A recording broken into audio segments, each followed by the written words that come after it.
Hey YouTube, I gonna do a video of my collection of cast iron today. It's gonna be broken up a little bit, but you'll get to see what all I got. I got the two 6.5 inch. This is just a made in Taiwan, no name, cheap one. This came with the house. There was a set of three: the 6.5, the 8, and the 10.5 or 11. Anyway, they're just cheap. I ain't getting into them ones too much. The other set my mother bought me for Christmas was these ones here. They're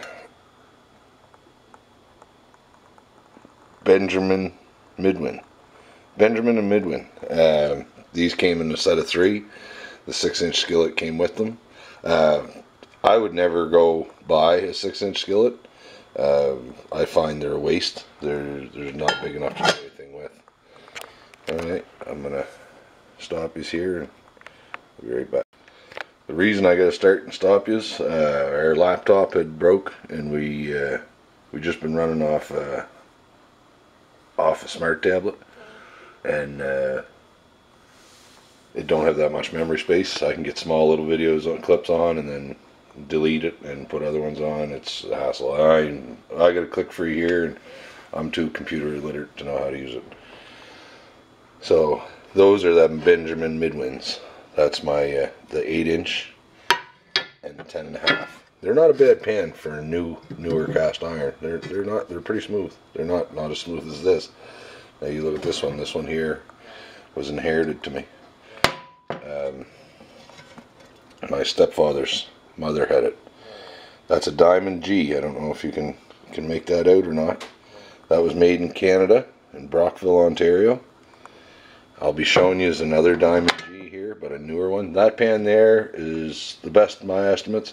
I estimate it to be made around the 1920s. Now, that skillet there is my second oldest piece of cast iron. Now, this old girl here, that's see the Diamond G, Brockville Smarts, number 1. This griddle here, nice and flat, level. There's no rocks in any of my pans. Like it don't rock back and forth. I mean, it doesn't have as nice a surface as that. This gets used a lot more than that. But the only thing that touches this griddle is pancakes. Nothing else. There's nothing else allowed to go in that pan but pancakes. Now my uncle had given me another griddle that a guy was going to throw out, and I've been restoring it. I've been bringing it back. I don't have a whole lot of time to work at it, so I might have a half an hour here and there to throw at it, put the SOS pad to it and some elbow grease. This pan was in bad shape when I first got it. It was crudted up pretty good, and it was rusted real bad. Now I want to see, yeah, I think you will be able to make that out. You see the name on there? That's an Erie. That's the first generation of Griswolds. Erie was the company name before they changed it to Griswold.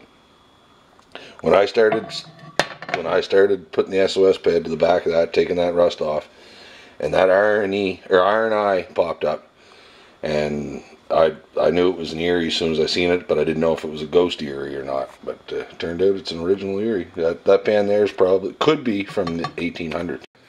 And of course, any is that watch my channel know my old girl, my old stove. It's an old Enterprise. She the cast iron top, and for decoration we got a tart burner, cast iron tart burner, and a bacon press. I've used that bacon press before, but only a couple times. It's just more decoration than anything else now. That's my big girl. I just got this one here. My mother got me for Christmas a couple years ago. It's a KitchenAid. It's got a nice surface. It's a little rough, like most of the new cast iron is, but that little Dutch oven there, that's 3-quart. That's perfect for doing a small pot roast or a ham. Or I love it for meatloaf. It's great for meatloaf. It makes a nice big meatloaf. Now this one here, I just got. My sister-in-law had bought me a 5-quart, and where I had the 3-quart already. The difference between the 5 and the 3 wasn't much. See, this is oval, so the width of them was about the same, except you lost your sides, like it's narrower here. But whatever you were going to cook in the 5-quart, you can cook in this. So I returned it and bought myself the 9-quart. It's got the basting spites. Lodge, everybody will know this. These are pretty common. I was thinking about getting one for the outdoors, but I'll use it more indoors, so I went with that. Anyway, I want to thank everybody for watching, and have a good day.